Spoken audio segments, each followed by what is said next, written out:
Welcome back, everyone, to Football No Filter. I am your host, Bruno Crack, and I am with someone que está com o cu apertado. Jorge, estás Eu- com o eu- cu apertado ou não? não, eu não estou comportado. I'm Ok, good. tu estás bem. Não, Ok, I não, não, got a não, little não, não, worried. não, não, não, não. Eu estou com o cu apertado. Eu estou com o cu apertado. É bom sinal. Estou com o cu apertado. I, I see what you did there. I see what you did. I see what you did. So, What's going on? not much, man. It was an interest. it was an interesting. It was an interesting last couple of days in the Portuguese league. There's a lot of things going on right now. Maybe that has to do with your name. Let's see. Vamos ver se é mesmo isso. Vamos ver, vamos So, ver. vamos ver, vamos ver. Okay. So Well, let's look at the. first of all, before we start, just want to let everybody know that's watching. If you guys want to jump in, if you could see, we're two today. So if you want to jump in and you got something to say in regards to the league, to Porto, Benfica, Sporting, whatever team you want to discuss, whatever topic you want to discuss, this is a free zone. But make sure if you could dish it out, you can take it as well. Like the old saying says, sometimes you're the fly, sometimes you're the poop. That's So right. so let's have a good show.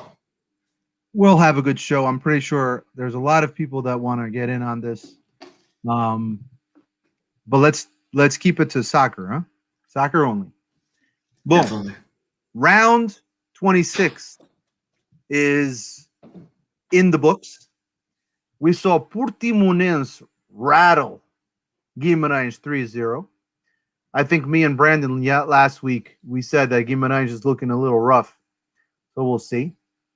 Marítimo 1, Farense 0. Huge win for Marítimo. At home, Farense absolutely outplayed Marítimo. And once again, they did not get the points that they deserved, if you could say that. Boavista 3, Rio Ave 3. Thrilling game. We, we, ju- Back we and forth. just need we just need Ferenc to have one good game.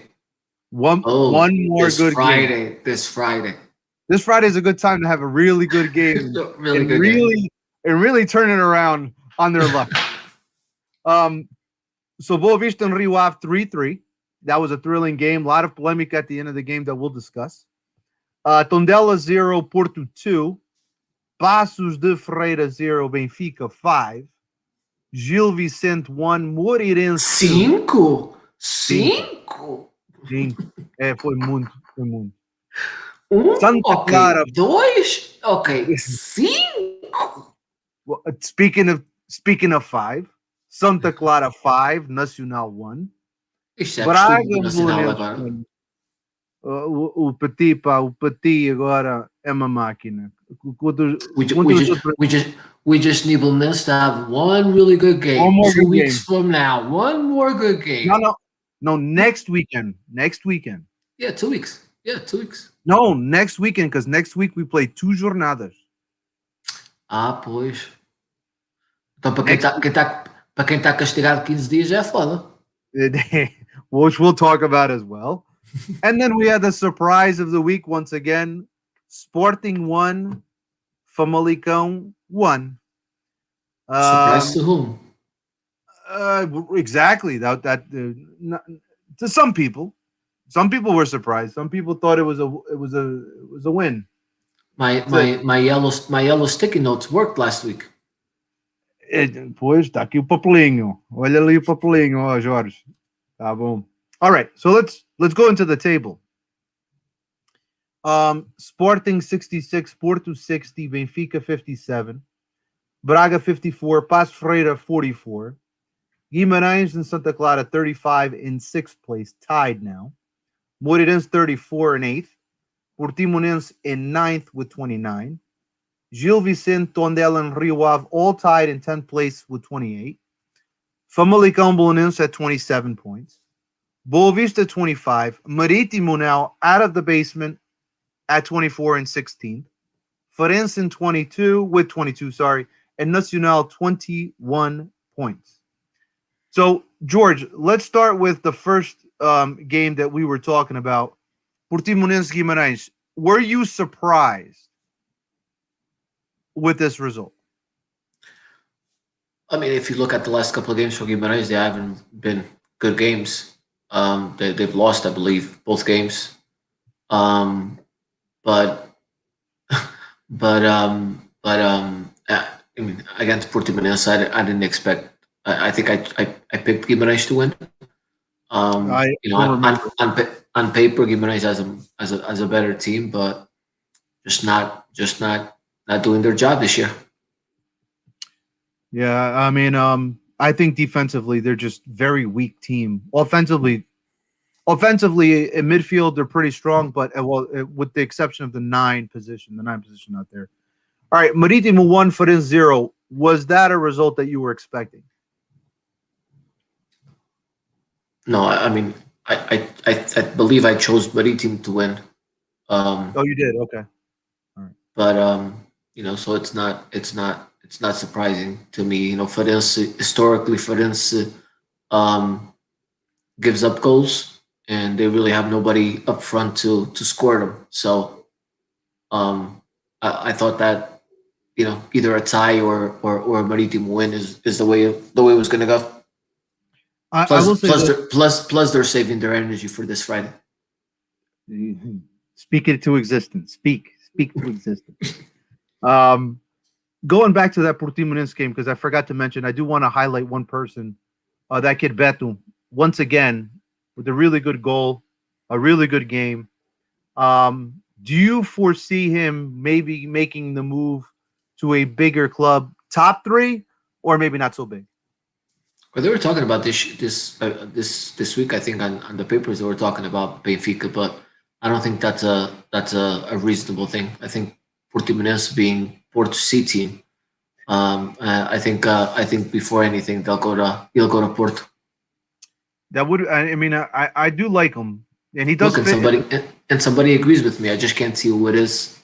Actually, I can see it on yeah. If I go on Facebook, but you know, George, the one thing with Beto, I do think that if Sergio Conceição is still the coach at Porto, I think he would fit very, very well in that style, in that system.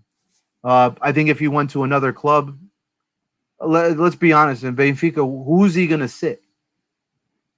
He's not going to sit anybody. I don't see him sitting anybody.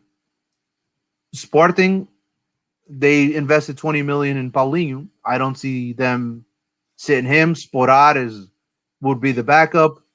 And for Porto, rumor is that they have almost everything negociado with Borré, Santo Borré from River Plate. I can confirm 1,000% that that's not going to happen. Okay, I hope so. I hope it doesn't happen because he's a good player. Jorge, I am telling you, não vai acontecer. Good. I'll be happy. I will show you at the end of this podcast. I will show you exactly what I mean. Cu apertado. This? What'd you say? Cu apertado. Cu apertado. I was reading my name. Offline. Boa Vista 3, Rio Ave 3. So we got to talk about this game. This game was a very good game. First things first, did you think it was a red card? I don't know if you got a chance to see the play. Do you think it was a red card? I didn't get to see it, but I can see it right now real quick. Okay. So while you do that, I'm going to pick up where, the game ended. What did you think of the whole Miguel Cardoso incident at the end of the game when they scored the third goal? I think it's ridiculous. Two porcos, Fábio Coentrão and Miguel Cardoso. Okay. Explain. Go ahead. Could you elaborate a little bit? No, I mean, listen, I think the goal scoring and the Fábio Coentrão celebration, I can take that. But a coach that's coaching in first division in any country to do what he did, I think it's uncalled for. And I think, it's not his fault. It's not his fault. It's not Sérgio Conceição's fault. It's not Ruben Amorim's fault. It's not Jorge Jesus' fault. that they keep on doing this. The fault is of the league, because if it was in England, most of these characters would be out almost the whole season. So, people, it doesn't look, it doesn't matter what color the shirt is. And it doesn't matter if it's a coach, if it's a player, a president, who it is. There's just too much nonsense going on in the Portuguese league. So sorry, you're saying, I don't want to cut you off, George. Yeah, yeah. Yeah, don't cut me off. And I can't mute you. No muting, no muting. Porque não, em vez de em vez de pôr aquela canção que o pessoal está aqui a pedir, que vai mais logo, I'm going to put all by yourself you will be. So you're saying it's a league problem. It's a league problem. It's a league problem. It's what's the English word? Sometimes I still 30-something years and I still try to translate from Portuguese to English, which is sad. But it's a disciplinary issue with the league, right? Right. Everybody does whatever the hell they want. There's too many outside interests, and they, when you have a case of racism, and the fine is 100 and something euros or 200 euros, and that's all that happens to a team. That speaks about all, about Guimarães. Remember Guimarães and your player from Porto. When there's a $200 200 euro fine or whatever, and that's all there is. What's left to say? Here, I want to highlight this again. I wish I could give credit to this user. Well said, George. O que se passa em Portugal é uma vergonha. O respeito é pouco. And you know what? I mean, the one thing I got to say about this whole incident, I mean, it's really sad that the GM from Boa Vista got more of a suspension than the actual coach for doing what he did. And I think that's where it needs to be reflected. There's got to be some type of debate about that, within the league, and they have to start talking about. They have to start talking about this. I mean, this cannot happen. I'm sorry, but it just cannot happen. No, it's sad. It's really sad. And Miguel Cardoso is well respected by most people in the league as a coach. I think as a person, I think this incident really hurt him. I don't understand what originated, because he did say in his press conference, and again, there's always three sides to every story. There's one side, the other side, and then the truth. So I would like to hear what the other side was. I don't know if he was talked to, if he was provoked, if whatever. He obviously felt some type of way about something that happened. Of course, you and I will probably, and most people will never know what really happened. I know that he did not show up to the press conference or the flash interview at the end of the game, because I was waiting to see what would happen. I heard Oswaldo do the flash interview, and all you heard was yelling in the background, guys cursing each other out, telling them to go here and go there, and it's just something. It's a situation that we all have to lament, unfortunately. Did you get a chance to see the penalty or the red card? I'm sorry. I'm looking at it now. I'm trying to get there. Well, you could talk through it, and then we'll. Okay. Once I see it, I'll. Okay, that's fair enough. Here's another one. NC2494. I don't know who this is. I think I have an idea.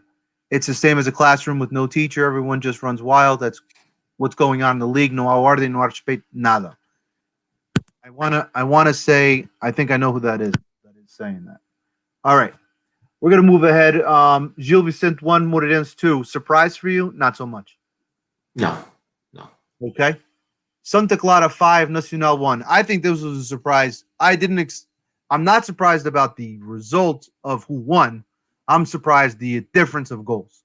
The score, yeah. Okay, you would agree? Nothing to really talk about. Yeah, definitely. I mean, Santa Clara has been having an awesome season. Best season so far in their history so far. So them beating Nacional, a Nacional team that pretty much doesn't have anybody. No, that's not surprising. But yeah, the 5-1, 5 by a 4-goal difference. That's a big surprise.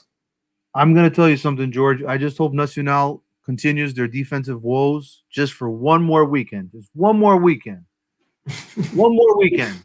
And then they can get their act together. Let's say in about 3 weeks or 4, they can get their act together because they're gonna have a nice trip somewhere that I'm not gonna say, that they need to get their defensive woes in order for that. All right. Braga and Belenenses one apiece. You know, I have a Porto chat, and a lot of Portistas, when Braga was in second, they wanted Benfica to win. And I kept on asking them, why would you want Benfica to beat Braga? And they're like, well, because we need second place. And I'm like, Braga's going to just lose second place all on their own. Right now, they're 6 points away from second place, 3 points away from, isn't it 3, George? From you guys? 3 away. 3. And I think it doesn't stop there. I think they're going to continue to drop points. Do you foresee anything different than my point of view? With Braga? Yeah. I just need Braga to win one game. One game. Just one game. Just one game. You know what, George? Listen, Braga's always dangerous. They have a good team. They have a good coach. But this is tough to break down. This is tough to break down. You know, we have tough games ahead. Everybody has tough games ahead. We'll analyze. We're going to analyze the schedule. We're going to analyze the schedule. So yeah, I mean, it's 3 points is nothing, and I think 3 points. Yeah, 3 points it's nothing. Yeah, there's still a lot of games. You know, if there's still a lot of games now, as many as 5-10 weekends ago when we said it was too early for people to commemorate. Well, David, there our resident Bracarense, Arsenalista, if you want to call him, whatever you want to call him. A lot of injuries, which I do remember. They do have a significant amount of injuries. 3, the ones off the top of my head that I can think of: David Carmo, which is the center back; Castro, who I think they're going to be recovering now for this upcoming week, has been a fundamental player that has not been in the lineup. And then obviously Yuri Medeiros, which was a guy that was he was the organizer of the team. Even though he was a winger, he was a guy that was creating a lot of opportunities for scoring chances. And unfortunately, he went down with a knee injury at the end of the year. I think it was a torn ACL, and those are always tough. Here is another one. This was a very good point by David. Mota, which causes Galindo to play every match. This is true. Galindo was actually playing as a left wing back, George, and we all know that that's not his ideal position. That is not his ideal position. So, quick question: just going back into the Boavista Rio game, what was the red card for? Is you red carded the guy for a shoulder to shoulder or right in front of the net? That's why it was a straight red. Yeah, he committed the penalty because he took away a scoring opportunity. That's what the interpretation was. Do I agree with it? Do I agree with it? I think that was a little harsh. I think it was a little harsh. This ain't no foul, man.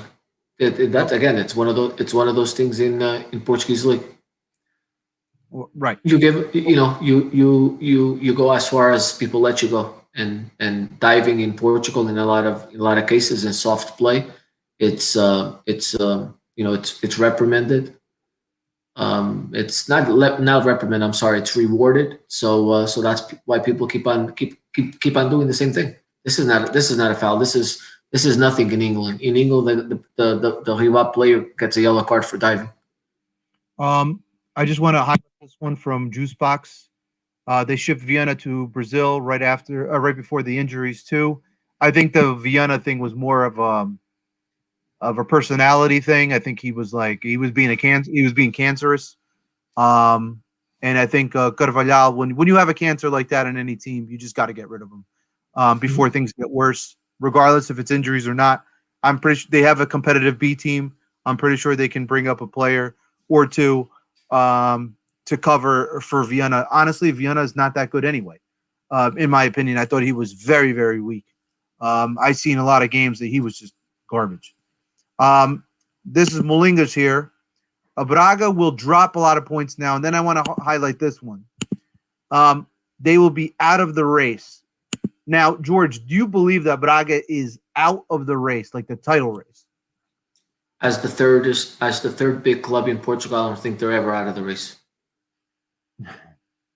They are currently 12 points away from.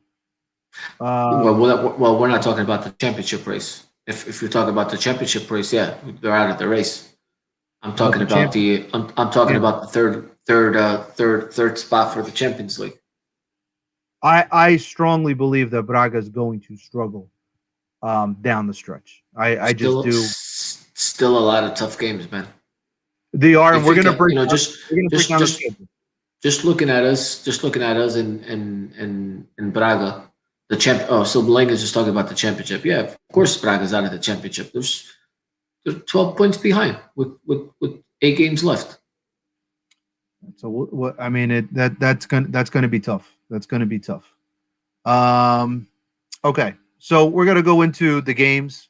We had Tondela 0, Porto 2. A lot of changes for Porto's lineup. Trigueira, Bebeto, Alves, Mediub, Freira, Pedro, Olab, Grau, Agra, Gonzalez, and Barbosa. For Porto was Marchesin, Manafá, Pep, Late, and Zaidu. Corona, Grujic, Uribe, Otavio, Evanilson, and Martinez. So, George, I'll just start with mine. I thought this was a pretty good game for Porto. I think they managed the game in a way where they can hold on to the ball. Possession-wise, they were holding on to the ball, and they were managing the game because they forced Tondela to chase, if you get what I'm saying. They were forcing him to chase. Porto got a pretty early goal from Martinez, long ball by Pep over the top.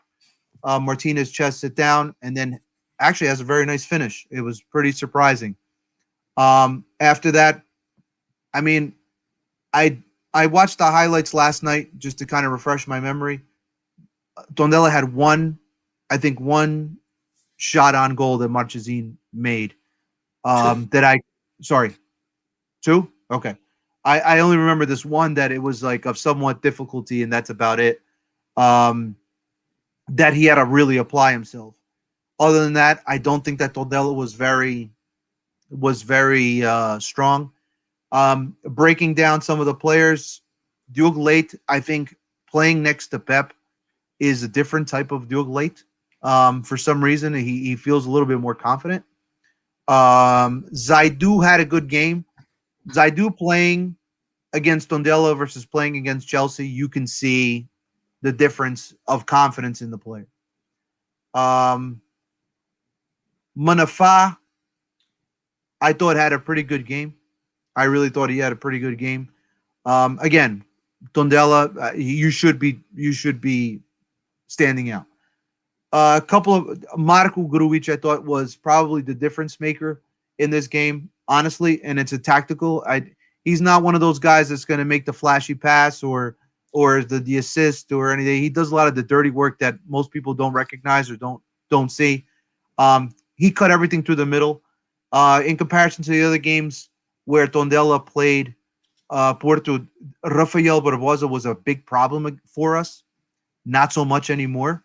Grujic covered all those passing lanes, and they couldn't get Rafael Barbosa the ball, and that's where you saw Tondela struggle. As for Uribe, I thought he was pretty good. Otavio, I thought, had a decent game. I think he should have been subbed off a little earlier. Evanilson demands a lot of attention that left Martinez one-on-one. I think Martinez had a very good game because of Evanilson playing next to him. The big one now, and then we saw it kind of today, a lot of Portistas are starting to ask, maybe what would it be like to see Evanilson and Taremi paired up on top? But we'll get to that later. And I think that's pretty much it. I really don't have to say really much more. I thought Porto played a very good game in terms of managing the game with the result already 1-0 ahead. And then on top of that, with the ball, I think it was very tough for Tondela to get anything offensively going. I thought Marco Grujic played a terrific game. George, go ahead. No, I mean I agree with you. Said what you said. I think it was a good game by Porto. with these games, these upcoming games, and especially Porto with Champions League games ahead of last weekend. I think the key is scoring early. Yeah, of course. And when you score early, it helps you. It helps the team release and play more relaxed soccer, and then automatically those top tier teams, the individual quality is going to come up, and it's going to make the difference. So I think the early goal was key. Tondela really didn't do much the whole game, so helped Porto out a lot. Not a lot of pressure, and that was it. Anytime there was a need, Porto found a way to stop Tondela's play. Which a couple of numbers that really, and I'm not trying to start any problems or anything like that. But a number that caught my eye was the fact that the fouls, right? So Tondela had 19 fouls and 4 yellow cards, and Porto had 21 fouls and no cards. So you usually don't see a game where a Porto Tondela, Benfica Tondela, Sporting Tondela, where the bigger team has more fouls than the smaller team. So but again, it was an easy game for Porto, and resultado com justiça. Okay. I mean, I think that's pretty well said. We're gonna actually get a couple of people to join us. They've actually messaged me. All right, I like that. Well, one listener wants to hop on naked, so however you want, man. Whatever. As long as he signs the waiver, right, George? I plead the fifth. Huh? I plead the fifth. The Fifth Amendment. I plead the Fifth Amendment. Yes, I understand. He says he wants ratings for us, so he says to go naked. Oh, no, whatever. Hey, whatever, right? Whatever. Whatever. We got it. We got one. Hold on. Let's see what we got here. Oh, yeah, look at that. What's up, guys? What's going on, man? What's up, Pedro? How are you? I'm good. How you guys doing? We're alive. We're alive. So just since you got on, right? What did you think of the Tondela and the Porto game? Did you get a chance to see that, Pedro? No, I didn't get a chance to see that because of if it's not Benfica or Santa Clara, I'm not watching any team from Portugal. No, I'm just kidding. No, I didn't get a chance to see it, but that's a big 3 points for you, especially with Benfica right behind you. They are Every behind week now. Every week. They're catching steam. And I'm gonna tell you something. You saw my name, Papo Seco? Eles estão lá à frente, estão todos com o cu apertado. Ei, tiraste as palavras da boca. Ia dizer isso agora. Disse, isso é os teus temas que tu me apertadens agora. No, there's I think there's what's it called? It's tough because Port losing today. It's not good for Sporting because that's 4 points dropped in 2 weeks. Tough schedule. They have a lot of teams that are fighting to stay in Division 1. So that's a lot of teams that are going to give their all. It's going to be very interesting. These 2 ties from Sporting just made the league very interesting. All right. I want to highlight. And the Friday tie is going to make it even more interesting. Olha, ou vai ser empate, ou o Jorge Costa vai meter lá o... I love my Bishu. Bishu is going to do me. O Jorge Costa ainda vai meter aquele... Como é o nome daquele gajo? O Pedro Henrique. Pedro Henrique. Aquele avançado ainda vai entrar e marca o golo da vitória ainda. Não fico surpreendido. Calma.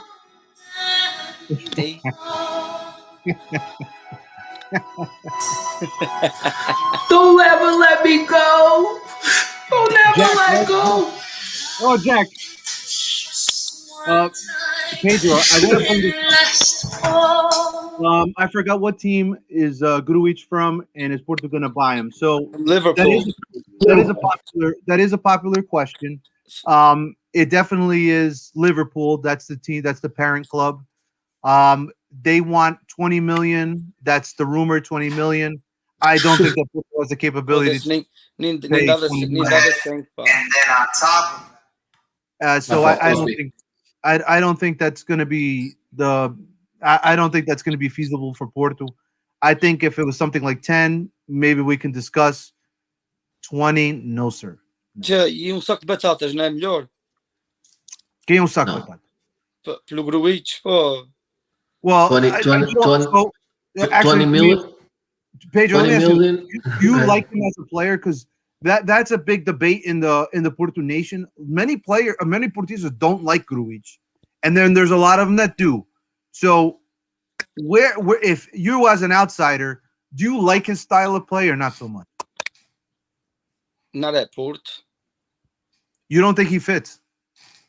It's not that I don't think he fits. I just think Porto has better options than that. They can get, you know, you go to Portugal, they can go get Eustáquio for not even 5 million. Okay, that's a great player, young player that's been in the league that knows the league. I think will be a much better fit at Porto. And not for nothing, you have to understand. You got to see, Porto has some young players, man, on their B team and the U19s that it's upcoming players that are ready to play for the A team. Okay, and they shows. I agree. I think George, Grujic, if Grujic is not a regular starter or at least your third option for the center mid off the bench, then I don't think it's worth it. George, same question. Do you think that Grujic is a good fit for Porto or not so much? Look, if you're not gonna pay 20 million. It doesn't matter if he's a good fit or not. You're not gonna pay 20 million. And the answer to the question is, if he was a good fit, he wouldn't just play every 3 or every 4 games, right? Correct. I mean, you know, just to remind the both of you and our listeners, Porto did pay 20 million for an Oliver Torres, and he never fit the system of play because Conceição wanted a guy that was a lot more box to box type of player, not more of a possession. Remember, they even bulked him up a lot, and it still wasn't enough for him to convince Conceição to continue to play. And that was an expensive investment. I think we made in total after we sold him 200,000 euros. I think we made after all said and done. Porto likes to make 20 million. Porto likes to make 20 million euro donations. You know. Right. I think at the end of the day, George, we ended up. Nakajima, Yeah. Oliver Torres. Mas o Oliver Como é que chamava o outro? Como é que chamava aquele francês que agora está a jogar numa equipa da segunda divisão? O Imbula. O Imbula, é esse mesmo. He's actually going to be playing for Portimonense next season. A equipa B do Porto, como o Jorge estava a dizer antes, sobre o Betis. Of course. Equipa B não, equipa C. A equipa B, pulsa até marquem golos na primeira baliza, man. Estás maluco. All right. Let's move on now. We're gonna talk about your game. Paços Ferreira 0, Benfica 5. 5. Passos lined up with Jordi, Fonseca, Marcelo, Maracas, and Rebocho, Carlos, Eustáquio, Costa, Elder, Jan, and Wilton. For Benfica, it was late. Verissimo, Otamendi, Vertonghen, so the 3 center backs have returned. Gonçalves, Tarbat, Weigl, Rafa Silva, and Grimaldo, Seferovic, and Wald Schmidt. George, I'll open it up to you. What did you think of this game? How did things go? Look, I'm going to be nice and easy. I think before the red card, Benfica was controlling the game already from the get go. The red card on Paços Ferreira player was more than justified. A couple of minutes later, the Diogo Gonçalves foul. I saw a whole bunch of crybabies on Facebook right after posting and trying to compare and trying to post still shots of what it looked like to be a photoshopped picture of Diogo Gonçalves with the studs up on the back of the leg of the Paços Ferreira player. That's not a red card. That's a yellow card. Yellow card in some cases, not even yellow card, and it's not because I'm a Benfica fan. I think you guys, for a fact, Bruno, but people that watch the show, I'm not an extremist. I'll say whatever I feel. I might make mistakes, but I don't say things just for to protect my team. That's not a red card. And after the red card, everything was easier. Benfica's playing good soccer now. Benfica's, you can tell that the players got their lungs back. They're running. They're playing with a little bit more gun. Seferovic is on fire. Weigl, who I really hated at the beginning of the season and last season, I think we lost the championship last season because of him. Because he was put in the starting lineup right as soon as he came to Portugal, and it cost us because he wasn't what's the word? Não estava. He wasn't prepared to play Portuguese in the Portuguese league and start right away. But it's an easy, after with the red card, it's an easy game. I thought Paços Ferreira was still going to give us a little bit of trouble, even playing with one player down. But Benfica is just playing. Benfica's playing well now. Benfica's playing well now, and it's going to be difficult for any team playing with 11 against us. And when you take a player out of the opponent's lineup, it's even more difficult. I found it funny that Pepa, right, on the play on the red card play, you can hear him tell the referee, what are you doing? Vai estragar o espetáculo, whatever. Again, estragar o espetáculo foi o jogador que estragou o espetáculo, because that's a really serious foul. You saw Weigl's leg, pop back, and I was really surprised that he didn't have a more serious injury, because how the leg snapped back and the knee went back as well. Because it was right on the shin, and it compressed his leg. Backwards. Oh, he was lucky that he was kind of like sideways with that leg, because if that leg was straight, he would have broke it. Yeah, and I didn't think he really, I don't think he was really, his studs were really fixed on the grass, because if the leg was stabilized, he would have broken his leg easily. So I mean that's my little piece on the game. Obviously with the red card, it made it a lot easier for us to win the game. All right, so I want to throw some stats at you guys. Minutos contra 10. So minutes against 10 for this year. We're only talking about the top four. Benfica has played 263 minutes against 10 men. Braga has played a total of 54 for the entire season. Sporting 18 minutes against 10 men. Porto 15 minutes against 10 men. Expulsões de jogadores do próprio clube, e a estatística é a seguinte: Benfica 0, Sporting 2, Braga 5, and Porto 4.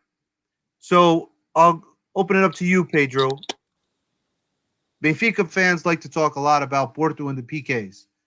Do other clubs have an argument when it comes to Benfica only playing against 10? Because I think you guys in the 4 of the last 5 games, you guys played against 10, if I'm not mistaken. We have. I'm about to mute you, Bruno. The thing is, Bruno, is that for people that watch the games, the red cards that were in Benfica's favor, it's all red cards.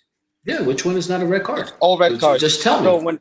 When guys want to talk about that stuff, right? How come they don't go back and say how many PKs this year wasn't called in Benfica's favor and Benfica lost points on those games? Or how many PKs? How many of the 15 PKs for Porto weren't PKs? No, I'm not even. Because I could come up with a few of them. But I'm not even talking about other teams. What they get in. I'm talking about just Benfica itself, and I'm saying, and I hear this. Everyone say, no, they're playing against 10. They're playing against 10. Go look at all the red cards. It's all clear red cards, all of them. Okay, and if that's the thing, they talk about in their favor, but how about the PKs that we lost points in these games, right? That weren't calling, that were PKs, clear PKs, and that we even got cards for it. No, people don't say Well, that, but Pedro, I'm gonna argue. There's only the one that I can remember. I'm only talking about the ones that I remember. The only one double yellow that I could say that wasn't, I think, was the Braga The game. Braga game. That's a very debatable yellow. okay, yeah, that one I'll agree. That's with you, debatable. but That's debatable. that one I'll agree. There's two easy yellows. But what about all the other ones? Yeah, listen, I mean, I'll bring this up here. What about when Benfica should have 2 red cards versus Porto, but nothing? That was something that I was going to mention. There's a lot of different things that, again, all clubs, Sporting, Benfica, Braga, so on, all the way down to Farense and Nacional, they can always complain about this Yeah, and that. but- This it's going to go that way. But that's the thing. But They look, go. bring Our bring Benfica bring the should have had One two at a red time. cards. One at a time. I don't want to mute anybody. Okay, Benfica should have had 2 red cards against Port, right? What about all the stuff that Port does and Benfica does to each other? Nobody says that. Everyone just looks at their side. do me a favor. Bring up the next to last comment, which I think is a very very look. So this comment, I remember the Supertaça, the game, the Supertaça. Benfica played, what was it, 50, 60 minutes? No, yeah, around there, right? Against 10, against Porto, What was the result? The Super Cup. First game of the season. We won. And, No, and we were it was playing. the Christmas one. Yeah. That was No, you won. Christmas. And you were playing, and we were playing. You were playing with 10, and we were playing with 11. Contra os And you Ventos, played- jogaste com 10 e ganhaste. Exactly. Understood. Listen, there are times in which a club is playing against or playing with 10, and they actually play better against a team that's playing 11.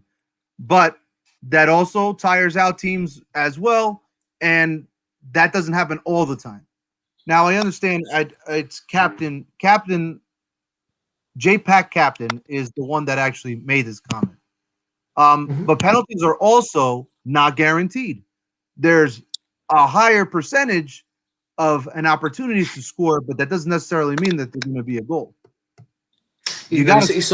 Isso acontece ao Jackson Martínez no Dragão. E o contra o Benfica, quando Com a camisola do Portimonense. Ele pensava que estava a jogar para os Jets e que ia fazer quando field goal. quando jogou com a camisola do Porto against Benfica e skyrocketed a penalty too. So, não venhas cá com essas merdas. All right. I'll meet you. Mas naquele tempo o Jackson nem sequer sabia o que era uma bola, man. Quando? Quando falhou contra o Benfica. Então, he was on Porto, bro. Não, ele falhou contra o Benfica, depois ficou comportado quando o Super Dragões foi prestar uma visita e nunca mais falhou. Depois falhou, mas é contra viu as zebras azuis e brancas e depois falhou contra eles. Pensava que estava a jogar futebol americano. Oh, ele está com o cu apertado, pá. Sempre, Deus queira, até morrer. Já nem cabe um feijão, ó, João. Já nem cabe um feijão. All right. Anything else to say about this game? Logo, olha, o Melengas diz que o Famalicão got money from Porto. Olha, o Benfica até pagou vouchers ao Famalicão e tudo. Ei, Jesus. Well, we're going to talk about that now. We're going to talk about Ó Melengas, eu vou só deixar uma mensagem para o Melengas. Melengas, daqui a umas 7, 8 semanas, 9 semanas, nós vamos fazer uma garage sale em Newark, num sítio qualquer, e vamos vender tudo as tuas coisas do Sporting. Eu vou-te ajudar a desaparecer com eles. Ok? Nós fazemos um garage sale, vamos ao English Town, ou fazemos donation ao Salvation Army, o que tu quiseres. Well, I want to bring this up. This is a very important one right here. Portuguese soccer. This is from Michael Matias. Portuguese soccer is lucky to have these refs because in England, half these PKs and reds and yellows wouldn't be. Every big team, That's true. I'll make this clear. Every big team gets better calls. Michael, you couldn't be right. That's the I truth. mean, it's the total truth. I mean, there's nothing to say about it. So we got to understand that in the Portuguese league, that's how it is. That's just how it is. Já And estás a demorar muito tempo com o Benfica, vamos já falar do Famalicão. boys, vamos So- já. Well, hold on. No one's gonna leave. No one's gonna leave. Hold on. Pedro, you okay? We got you for enough time. Yeah. I don't want you to leave unexpectedly. Nope. Okay. Last time my phone died. This time is on the Já está charger. carregado. Já carregaste o telefone? Tá carregando, já tá na charger. Tá bom. Ok. Vamos lá. Famalicão. O Sporting Famalicão. 1-1. Adam, Neto, Coates, Fedal, Porro, João Mário, Palhinha, Gonçalves, Mendes, Tomás and Paulinho for Sporting. For Famalicão, Junior, Figueiras, Patrick, Riccielli, Vinagre, Pepe, Ugarte, Assunção, Ivan Jaime, Anderson, and Diaz. Before I start, there was a question from a listener that asked about Vinagre. I'll start with you, George. Do you think that he's a player for one of the big three? He's a good player. I like him. He's a good player. I think He is you know associated to Benfica, I believe. him and Sporting. him and the other kid. There's two kids there from Three. Famalicão that It's him, the goalie, Ugarte. and Ugarte. Vinagre, azeito e quê? Mais coisa. Look, I from what it looks like, Benfica is going to turn into they're going to pull a Porto this year, and they're gonna turn into the domestic market. They're not looking to go out and spend any money because they can't go out and spend any money, especially if they don't make the Champions Leagues again this year. So Go ahead, sorry. So I I do think he's a good player. I think there's a lot of talent in Portugal. Look at Porto. Porto, when this year they went out and they bought most of their players in the Portuguese market, and you have Taremi, you have the kid that scored the goal, Martinez. You got the kid that they went to get at Marítimo. You got the kid from Santa Clara. Good players. It reminds me of what they did with what was the player Bruno from, I believe, was Stubble. Started with a C. It's like the French player that played like that played like 4 or 5 months and then was sold by for like 20-something million when he cost less than $1 million. Yeah. So there's a lot of those players that you can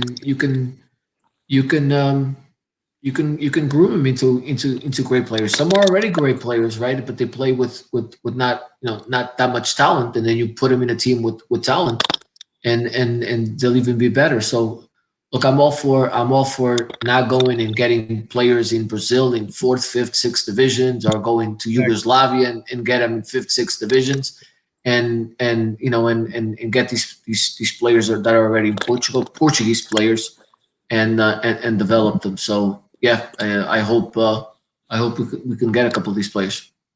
Okay. Same question to you, Pedro, because I want to get your opinion on this. I think Benfica has to make a move and get Vinagre. I think they should sell Grimaldo. I think Grimaldo's time at Benfica is done. Okay, he's been there for a long time. He's in mid-20s now, or 24. He's in a good stage. No, he's more than that. Older than that. He's older than that. I think he's 24. He's young. I think he's more. And Napoli's been after him for like 2-3 years. I don't know why they didn't just. I think this is the right time to get rid of Grimaldo and you buy Vinagre. Vinagre, he's having the experience in the Portuguese league this half of the season, and then you have Vinagre and Tavares to fight for a spot, which I think Vinagre will most likely win it. But Tavares is a very good player too, man. Tavares needs to play. People talk about 25. People talk about Nuno Tavares. Oh, this and that makes mistakes. What do you expect from a young kid that plays here and there? He's young, still learning. 21 years old, he's gonna make mistakes. But these kids have talents. Okay, they have the skill. They have to play. You have to put them playing. And I think it's time to make money on Grimaldo and let him go. And he's gonna be 26. He's gonna be 26 in September. Now the Ugarte kid, I would love to have him because I think he's the type of player that we're missing. The number You know 8. what? And and we had Brandon last week on, and we were talking about it after the game, the Sporting Famalicão game. I don't think that he was. This is my opinion. I don't think that Ugarte really stood out to me as much as for example, that Brandon saw. So Pedro, what did you see about Ugarte that you really liked? Ugarte's been having a good season. He's working in that middle. He's that box to box that we need someone young that's a box to box in Benfica. Okay, Pizzi, he tried doing that with Pizzi. He's not a box to box. Pizzi to play in the middle, it has to be with 3 center mid system. Okay, without a 3 center mid system, you can't play Pizzi in the middle with 2 center mids. Tarab does the job, but Tarab gets tired a lot and he's not very consistent. Tarab is good, right, to start you a few games here and there and coming off the bench to refresh him. Now this kid Ugarte, he's 19 years old, young, has potential, and he's a workhorse. He works. Okay. Just like when Andrea Horta came to Benfica, right? When he was 18 years old from Stubel, right? Was starting, playing good. Then when he got hurt, they just basically put him to the side. But before he got hurt, he was a difference maker on Benfica at 18 years old. I like it. So I just got to text. We do have the box to box, but for whatever reason they loan him out. We have Fiorentino. We could have used them this year a lot. Yeah, but I think Fiorentino was more of a 6. Hey, Pedro, I'm gonna want to just throw in because we do have Brandon. He just texted me because he's listening to the show. Ugarte for me was always looking to get on the ball, which is true. Not afraid of a moment and to dribble at defenders. A lot of confidence, and he works his ass. Okay, I did see. I said, I want to make sure I am clear.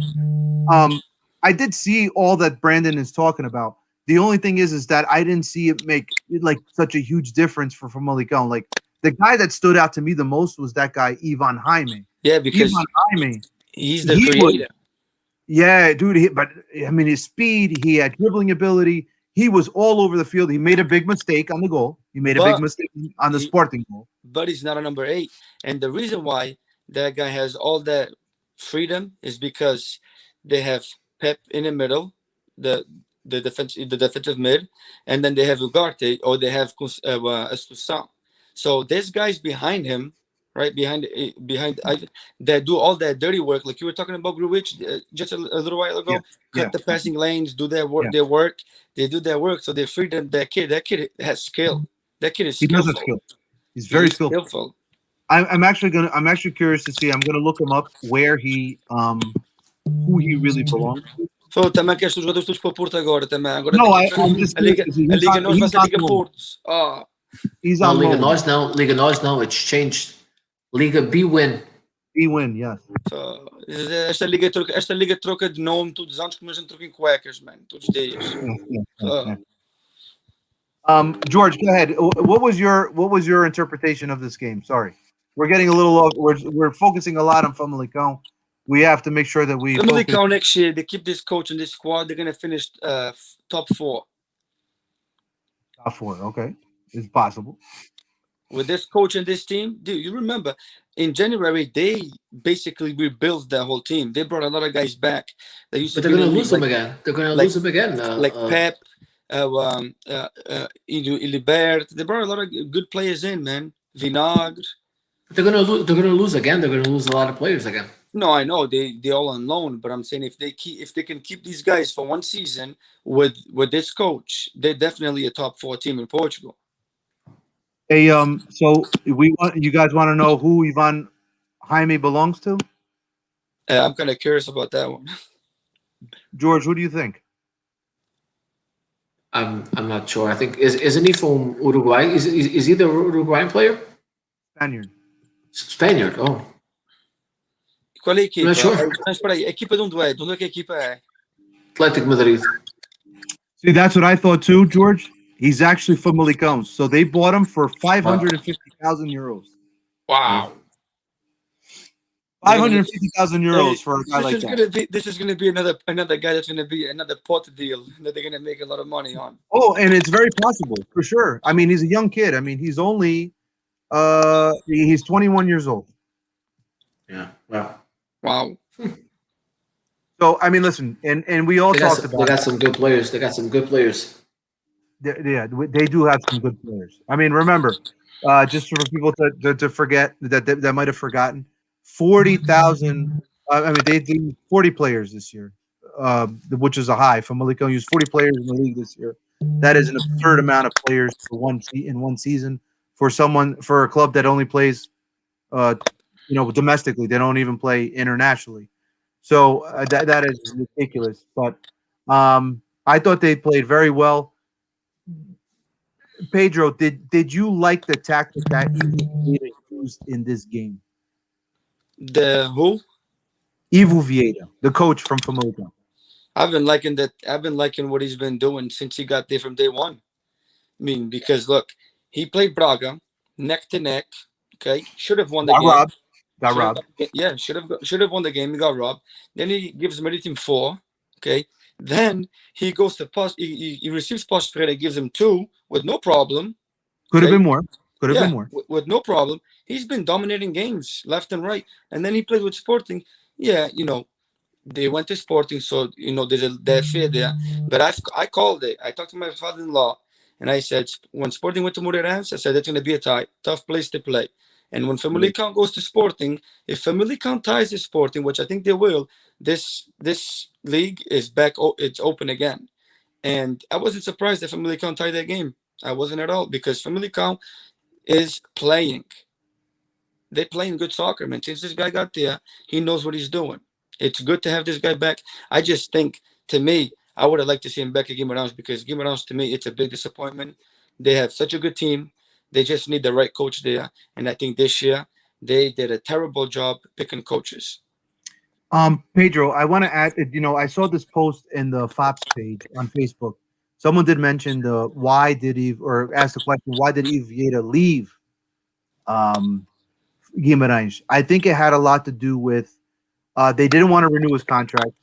And I think he got a very favorable offer to go to Saudi Arabia, where I had more money. I had heard they said he wanted to take 1 year off. Okay, that's what they say. Just like that is a year off. Going to Saudi Arabia and getting paid a lot of money is a year off. So he probably went for the money. Okay, now it's a very bad move on Guimarães, because I think he was doing a very good job there. If they would have kept him there with the team they have this year, they would have been in a much better position. But I think that he was also looking maybe to step up, to a different team. Maybe go to a Braga where they have more money. Or Pedro, you know what I think? I think he was waiting out to see if Benfica was able to get Gableda to come in, and I think he was trying to go. I'm telling you, I think he was. I think he was looking for the bigger moves. He probably was, and he deserves it. Let's be honest, he deserves it. Yeah, he showed. He already showed. He deserves it. So that's it. George, what did you think of Sporting? I mean, I know that their first half wasn't very good. I saw Famalicão play a lot of balls to the backside of Fedal. Fedal was having a horrible game. Ruben Amorim made a huge change at halftime. I think he subbed 2 guys off, if I'm not mistaken. Tá sem. Eu sei, ele não estava bem. So let's just say he subbed off Fidal, he subbed off João Palhinha. Palhinha got the famous yellow card after, 87,000 fouls. He finally got his yellow card. No, but he got the yellow card, but he doesn't get the castigo. Daniel Bragança came in. You definitely saw the change. Famalicão still try to use that tactic of playing down left center back to Mateus Reis. Mateus Reis, let's be honest, played very well. He did not allow Famalicão to get those balls in the back through the backside. Famalicão could not attack through the wings anymore. Gil Diaz wasn't able to break through, and it was creating a lot of issues offensively for Famalicão. On the flip side, Daniel Bragança comes in and he started to stabilize the midfield and he started to pass the ball, circulate the ball. There was a lot more possession. Sporting was a little bit more dangerous than Famalicão. George, did you see the same thing I did or not so much? No, I mean I saw that. I mean the first half, I think Sporting was lucky to get that bot goal, a big mistake by the Famalicão defense. I think like we spoke about the Porto game. I think the longer the game would go without scoring, or with the 0-0 tied, the more difficult it would be for Sporting. A lot of credit to Famalicão for coming right back and 2 minutes later scoring the tying goal, which was a nice goal. I saw some posts and some comments on Facebook that the goal should have been brought back because the player that had the ball dove intentionally, and that's a fraction that could be reviewed by VAR. And eu cada dia que vou ao Facebook desaprendo mais de futebol. But and in the second half, there was a couple of opportunities by Sporting. One opportunity that I recall in the 56th minute or something like that from Famalicão, right on the left side of the goal, almost like a breakaway type, and the shot didn't come out that well. But overall, I think and then we do have a play, later in the game, that in the Famalicão box that could have been called a PK, in my opinion. Could have been called a PK on and that's one of the reasons why Ruben Amorim got kicked out, I think, of the game. But look, it's gonna get interesting, and just on while we're on the subject, at least my comments, that it was gonna be interesting. I've always said, these kids play good soccer, play okay soccer. Bruno Amorim is a good coach, but they really didn't have to deal with controversy the whole year, right? And now towards the end of the game, there's already the normal anxiety, right? You already celebrated at the Dragão, the championship, and now you still have 12, 13 games to play. So now you got to live up to those. To those celebrations. And you tie one game, you tie another game, and these young kids, are going to feel it. They're going to feel it. And for everybody out there that cursed and not cursed, but attacked me and Bruno sometimes for saying that not having fans in the stadium would benefit Sporting. Imagine what would happen next if there were fans in the stadium the next couple of games. Hey Bruno, can you do me a quick favor? Can you just say out the Famalicão's lineup?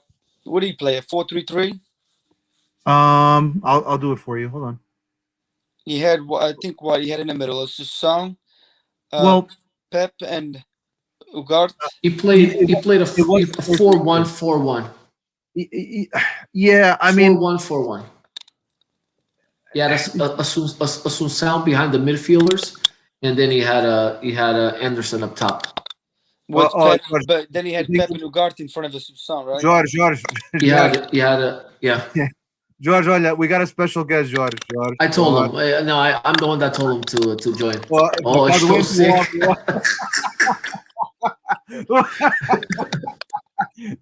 Hello, guys. How are you? Nelson, are you okay, Nelson? I'm not feeling too well, dude. Rough 2 weeks for me, man. Rough 2 weeks? Well, it's gonna get worse, bud. Yeah, Ruben Amorim is messing up, man. He needs to change the team. We cannot play with Paulinho and Thiago Tomás at the same time. One of them must be in the bench. One of them. So which one has to go to the bench? I say Paulinho. Yeah, I guess Paulinho for now. I mean up till you're winning games. You're winning games. Exactly. When he was Until hurt. Paulinho arrived, we built a big lead. Paulinho arrived, didn't score. Then he gets hurt. We winning games. Then he comes back, and now we're not winning anymore. And Nuno Santos has to play. Like we need extremos. E temos a jogar sem extremos, and we cannot play with two forwards up front like O that. Nelson, Paulinho é. I thought you were doing better, Nelson. I was up until 2 weeks ago, and then I went, rough patch. the cleaning lady went to your house and look what she brought me.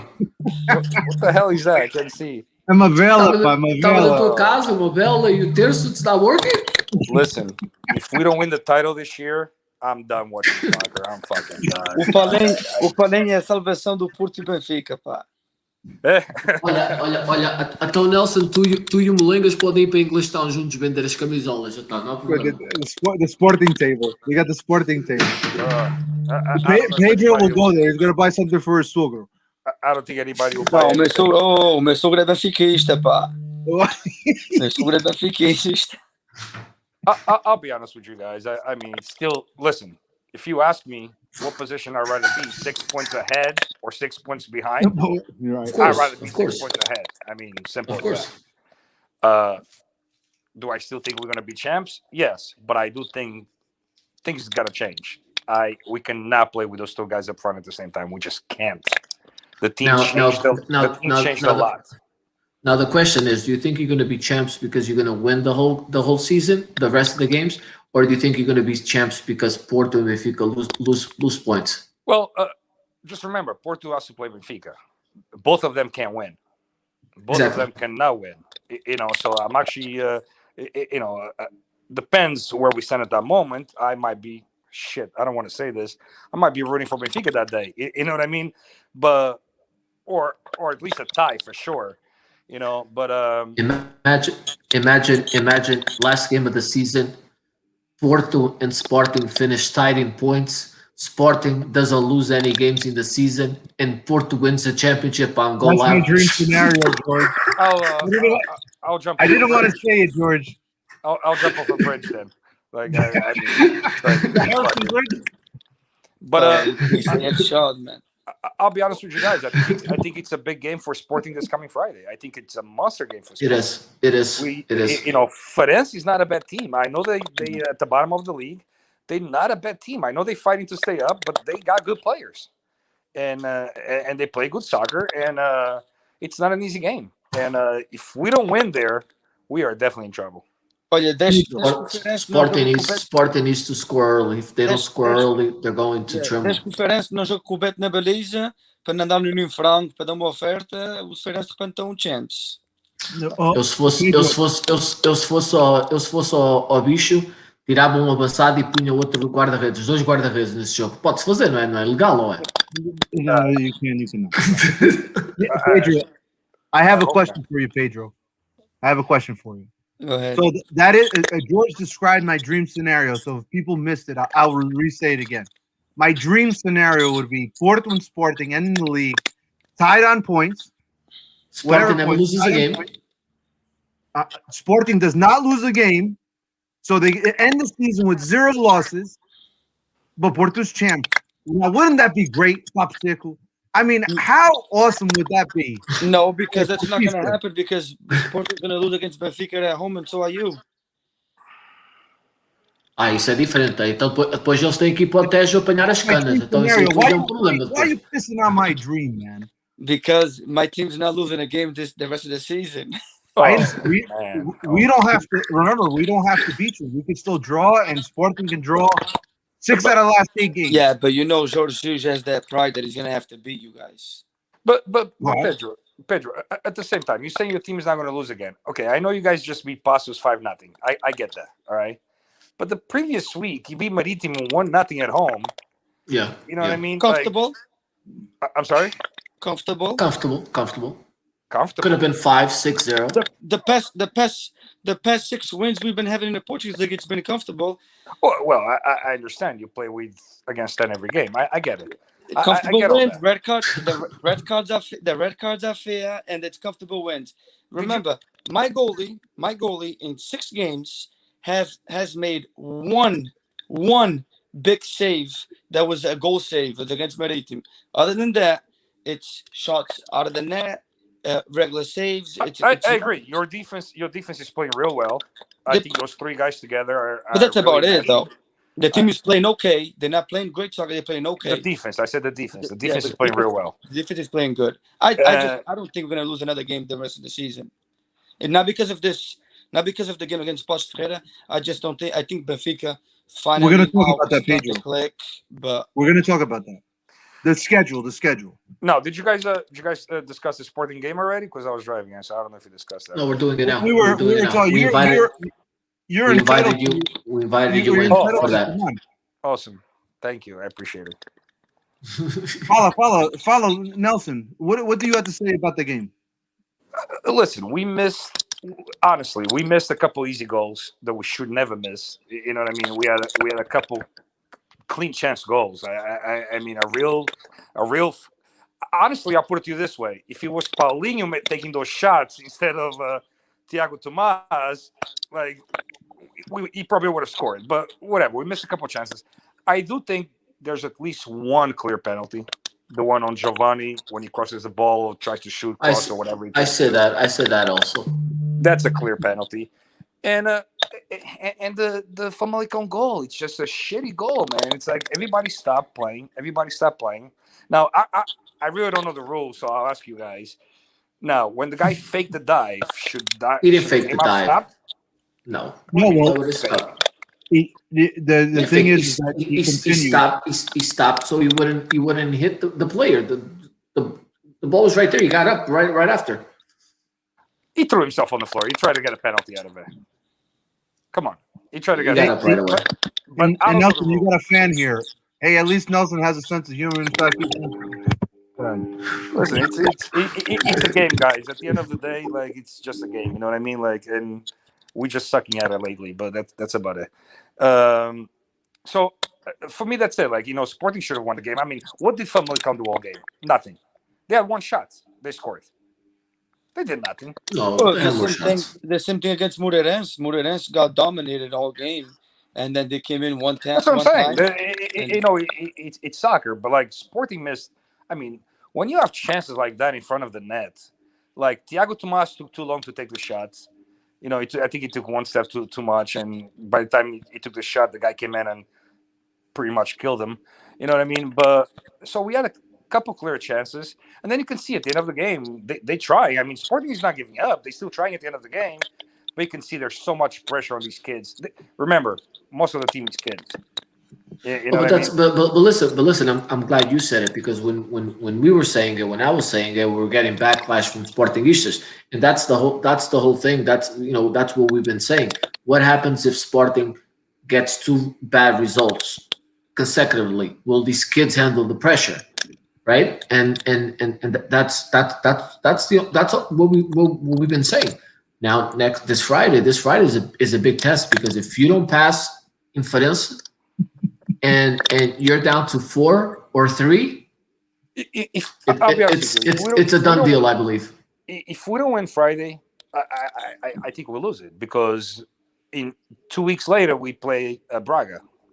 Mm-hmm. You know what I mean? And you still gotta play Petite. And we still got to go to Estádio das Galinhas and all that. I get all that. I get all that. You know what I mean? I think Friday. I'll be honest with you. Friday's game is probably the key game right now. Honestly. What was you have three games without Amorim. A big guy. Listen, a guy that makes a big difference on this team. And I've said this before, but people didn't agree with me, right?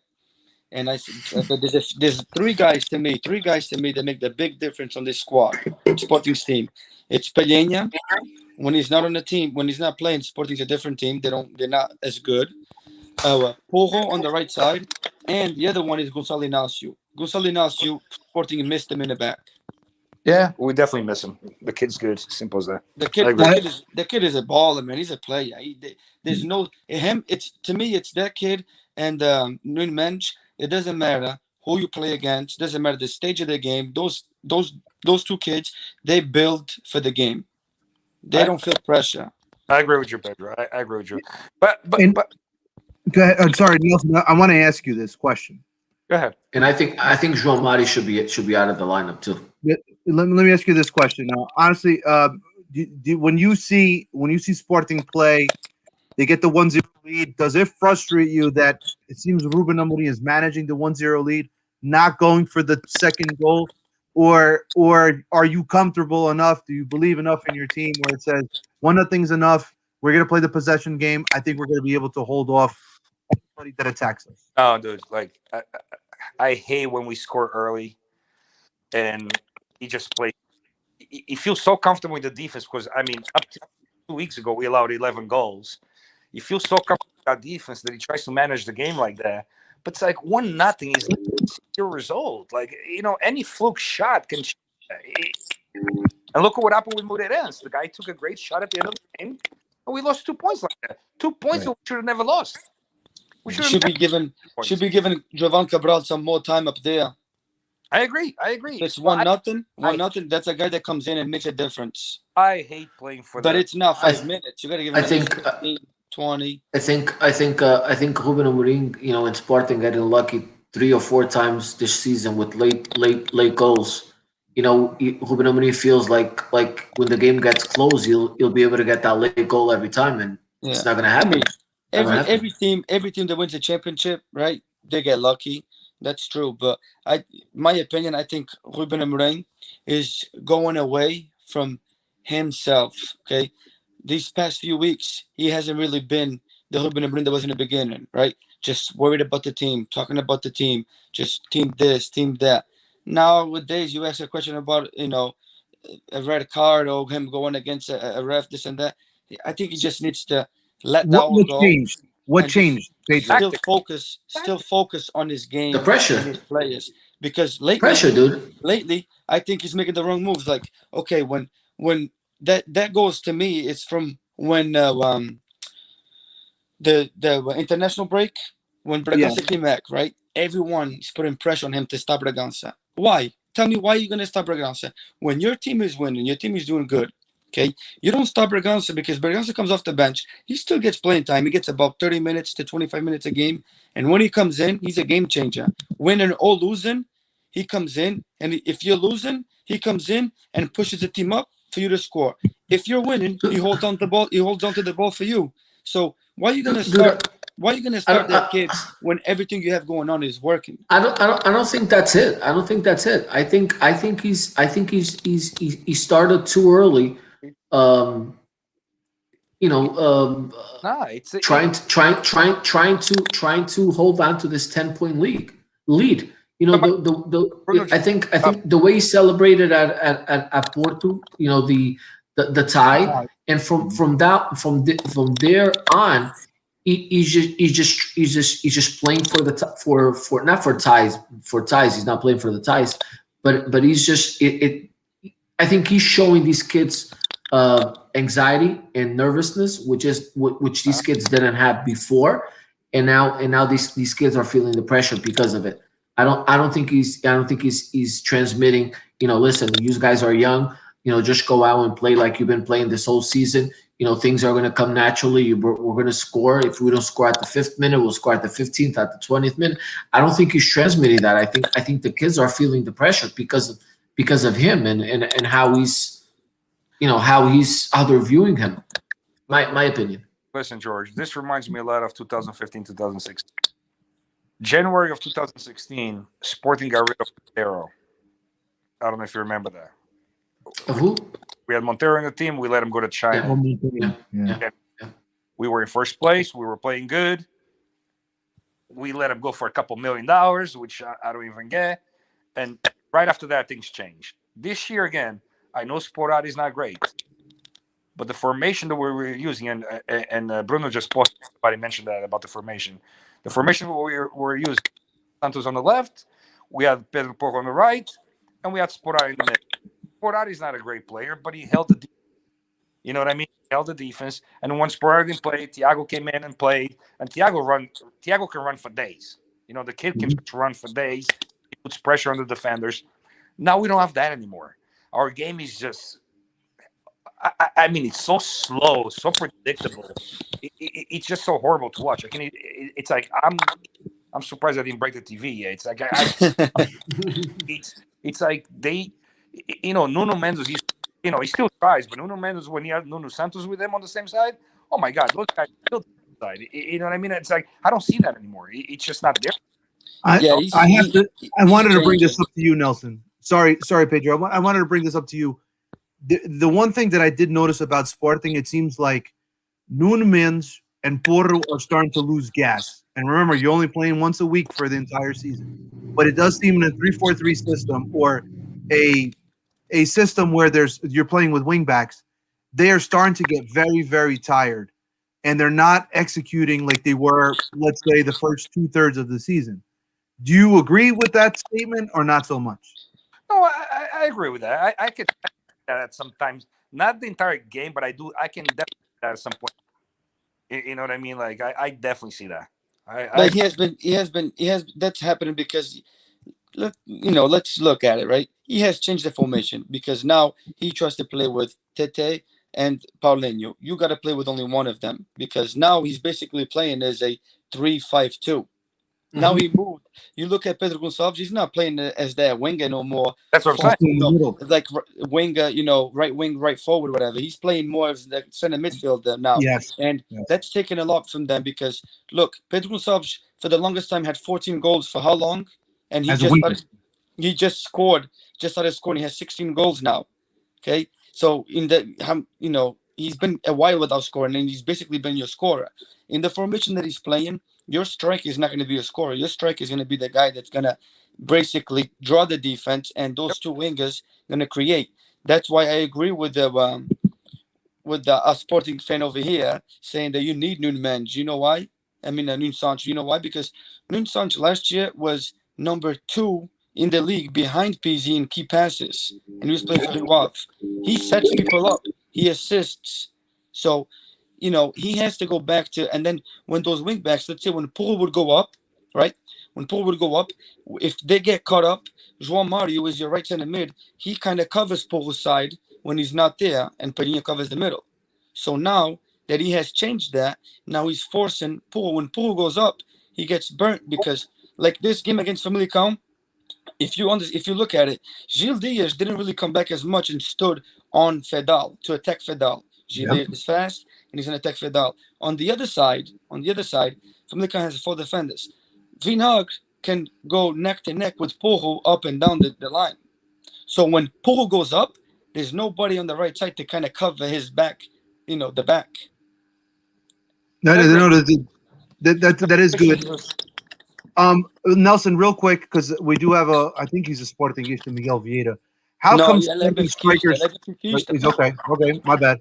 How come Sporting strikers never click? Bastos was okay. I disagree. He was just okay. I think he was pretty good.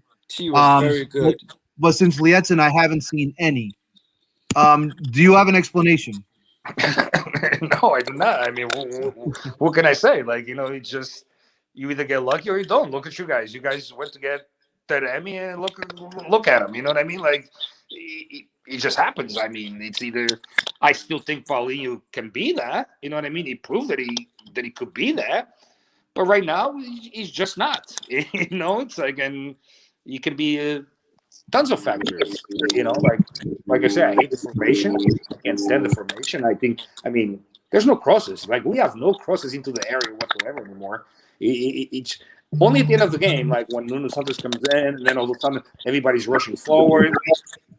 If we played like that for the first 20 minutes, we'll probably have a 2-goal lead, a 3-goal lead. But we're always chasing at the end now because I don't know. I think Ruben really needs to look at what he's doing and change the formation again. And if you look at it, Nuno Santos, when he goes in, he hasn't been a factor now. Very good. Very good, Pedro. He hasn't been the factor now. Very good, Pedro. He lost his confidence because he started touching too much, and then he got hurt. Okay, so now he comes in. Then he went to the bench. 0. Yep. Very good, Pedro. Very good. All right, he was a game changer. He was a game changer. We also have to talk about something else. The incident at the end of the game. Ruben Amorim, Santo Amorim, got his 4th red card of the season. He is now now suspended for 15 days which he misses the next 3 games, which is Farense, Belenenses, and Braga, I believe. All right. I'm sorry. Nelson. That's bullshit, though. Listen, I'll just say this. Oh. It's too easy to punish fucking Sporting. Too easy. A gente tem uns gatinhos ao pé de vocês e do Benfica. It's just too easy to punish Sporting. I mean, are you kidding me? Like, the guy gets 15 days because he said what he said. What about all the other fucking... Sorry, I don't mean to curse all the time. What about everybody else? I mean, Sergio Conceição pays like, 500 euros or whatever the hell he paid. I don't even know what the hell he paid. 500 euros, not even. Like, I mean, I think it's just a joke, especially at a crucial time in the season. I mean, when it comes to, like, cards and suspensions, I think our league is a joke. Complete joke. Yeah. And that goes for That's what everybody. we said at I the mean, beginning. That's what I said at the beginning too, Nelson. It's either the same rule for everybody or then no rules at all. But, like, I mean, it's a crucial time of the season. There's 8 games to go, and you suspend the coach for 15 days. The refs are holding a grudge against Ruben Amorim. I don't know why, but they're holding a grudge against him. Maybe because he's a younger guy and it's his first full season coaching. Because I tell you something, if this was Jorge Jesus or Sérgio Conceição saying something like that, they would never get thrown out. Never. Look, my 2 cents. I don't think it's that. What I think it is. Look, Sporting had the championship in the bag. Having the championship in the bag, they did get some calls in their favor. The Palhinha card, right? Because now he got his 6th card today or this weekend. Right, he got the 6th card and he's still not getting suspended. So he had that thing. But one of the reasons why I said that it was too early to celebrate, number 1, team is very young. What are they going to do when they get a couple of bad results? That's number 1. Yeah. Number 2 is, Find out Friday. and we're just talking reality, right? Number 2 is when you let a team like Porto get close, then you have the outside interests, right? Because at the end of the day, we all know Sporting has, the Conselho Leonino. We all know that's the high class of Lisbon, the doctors, the judges, the lawyers and all that good stuff. But we know where the power is. The power is not in Sporting. The power is Porto and it's Benfica. And we've seen that, Porto's power is back. Porto rules right now. It's in cycles, and now it's Porto. When Porto gets too close to Sporting in these last games, now we're talking about 6 points. What do you think is going to happen from here on? You think it's going to get easier for Sporting?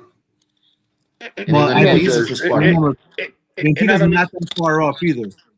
No, I know, but Benfica does not have the power now. Outside the special interests, we know that Benfica does not have the power now. That Porto has the power again. I disagree because you guys get a lot of red cards in your favor. The red cards, but you get the 15 penalties, which are unlike what you say. As long as Jackson Martinez ain't taking the penalties, they're guaranteed goals. So this year we have missed a couple. The Paços Ferreira game that you guys are still talking about as having the advantage of the red card. You guys forget what happened at Porto at Paços Ferreira when Porto played there, right? We came away with 0 points. You came away with 0 points, but not because the referee didn't try. They tried. How many penalties did you have there? It doesn't matter. We lost. Isto aqui, I don't have selective memory. Isto aqui é enciclopédia para todos os jogos. Okay, so just what I'm just saying is, Sporting is going to have a very tough game this Friday, and Sporting is going to have to come away with a win. If Sporting does not come away with the win, I'm sorry, but I think it's a done deal. I mean, all right, we're gonna cover that in a second. Go ahead, Pedro. I know you want to get one last comment in. Sporting has a lot of tough games. All the teams they play in, besides Braga and Benfica, which they play in away, it's all teams that are all fighting to stay in the division, and it's teams that you have some name in it, like Maritim. Maritim doesn't want to go down. They've been in Division 1 for how long already? Even though they're going through some bad stuff. I hope they go down. Got a new coach, and I think there's more pressure on Sporting because they well, first of all, they in first place, so everybody wants to kill whoever's in first place. That's one, and two, these teams don't want to drop. But I don't think there's a lot of pressure on Porto and Benfica because for them, basically, we're out by 10 points, and then it's like, it's basically done, basically over. We're not playing for anything now, just for a league. I mean, Champions League. European, Champions League and all that. So I think Sporting still will hold it down, but. All right, we're gonna change gears. We're gonna cover the Champions League today. Porto beat Chelsea 1-0, but they came 1 goal short of qualifying. We had Marchesín in goal, Manafá, Movimba, Pep, and Zaidu, Sergio Oliveira, Marco Gruitch, Uribe, Jesus Corona, Marega, Otavio. Guys, I mean, this is basically, I'm just gonna be very, very blunt. We had our chances. Did we outplay Chelsea? Yeah. Was Chelsea better at some points of the game? Yeah. Overall, I think we were the better team in terms of play. I don't think that Chelsea was anything that great. That's the good stuff. But the problem at the end of the day was we couldn't finish. Chelsea finished on the 2 clear chances that they created on errors that we made. And, and then we're out. I did not agree with the lineup today. I really thought that Corona should have been the right back.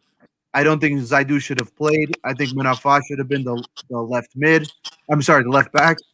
I think that the midfield was fine. I thought Gruitch played once again a very good game. Once he came out, that's when Chelsea was starting to expose Porto through the middle. That just goes to show how much of an important player he is through the middle.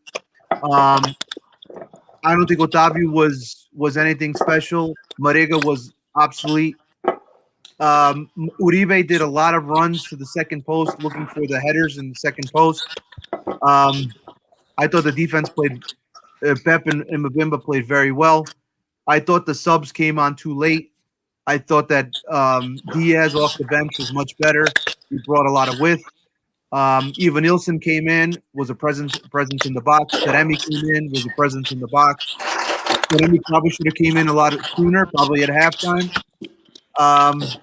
And I think the guy that actually changed the game was Fabio Vieira because the moment he came onto the field, he started hitting flanks, left and right. The balls were getting swung from one side to the other.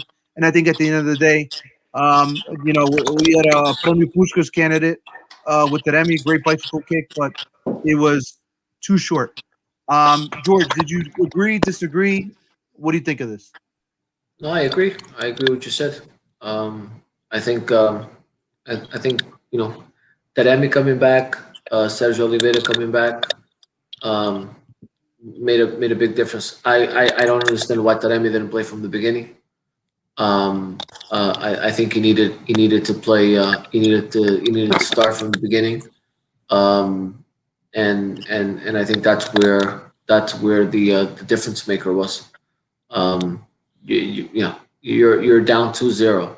You're down 2-0, and you're putting a Marega in place of Taremi. You either play both of them or you got to play Taremi. In my opinion, I don't think you leave Taremi in the bench. I would have to agree with that. Taremi was a guy that needed to be on the field much sooner. I said at the latest halftime, at the latest, because Marega was not doing anything special. Now, do I agree that because I was talking about the lineup, Marega probably should have played right mid. Why? Because Marega right mid, are you crazy? Well, not really, because he's a guy that defends a lot. He's a guy that will run up and down the field. He's a guy that will work. And you limit him to do one thing: cross the ball into the box, which we didn't have balls served into the box. That is going to be hard that way. Pedro, what did you think of the game? I'm not gonna lie, I was actually upset that Port didn't go through because I thought Port, the first game, played better than Chelsea, and I think Port in the first game missed Taremi up top and Sergio Oliveira, and then today, when I don't see that Taremi's not in the lineup, I'm like, what is he doing? That's the guy that you missed the first game, and this second game you have him, and you're not going to use him? That to me sounded crazy. I really thought Port was going to go to a three-back system today, when 2 strikers. I thought he was going to go with Mbemba, Pep, and Leite.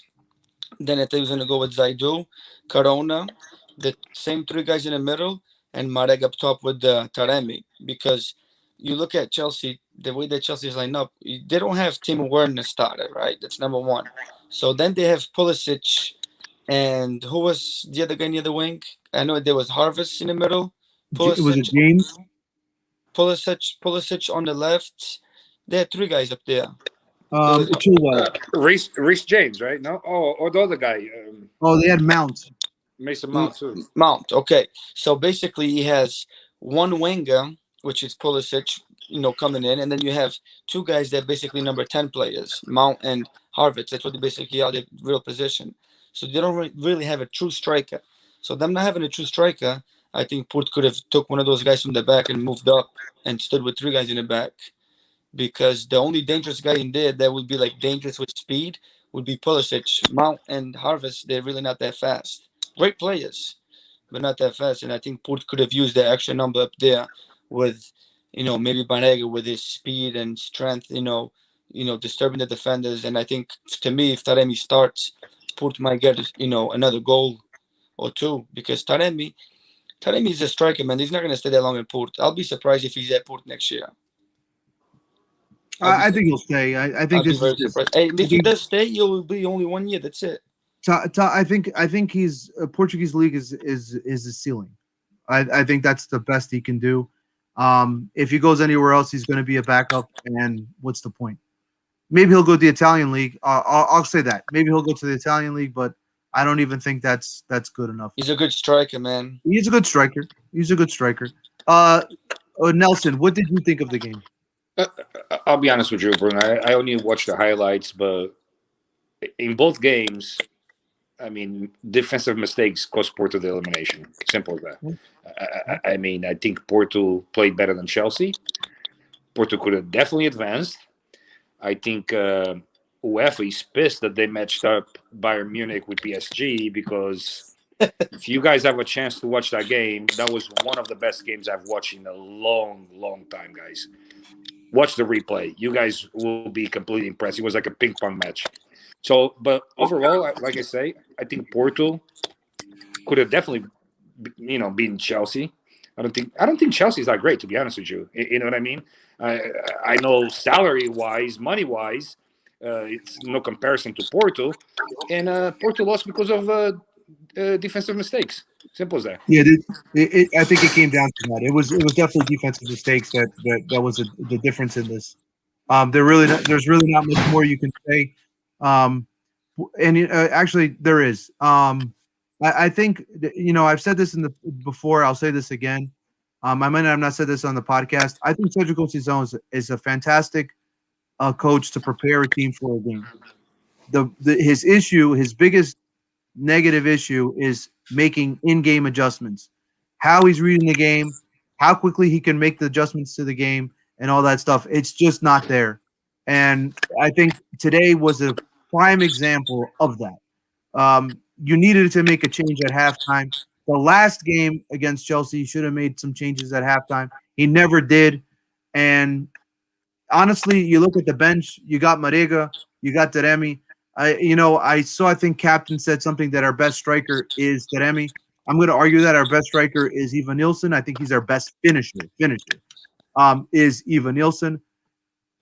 And he can't get on the field. I thought Tony Martinez probably would have been a good start today, because if you're going to play the way Porto played, maybe Tony Martinez was probably the better of the two to start. Marega just should have not started. That's just my.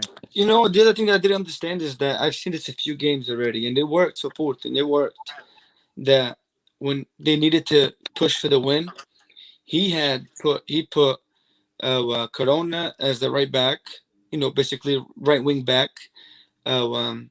His son on the right wing, and Fabio Vieira number 10. I felt like there was like 2 or 3 games that he tried that, and those guys came in and made a difference. I felt like those 3 guys did good connections in those games, and I was surprised that we did not see those 3 guys in at the same time going through that right side to attack. And you know what, Pedro?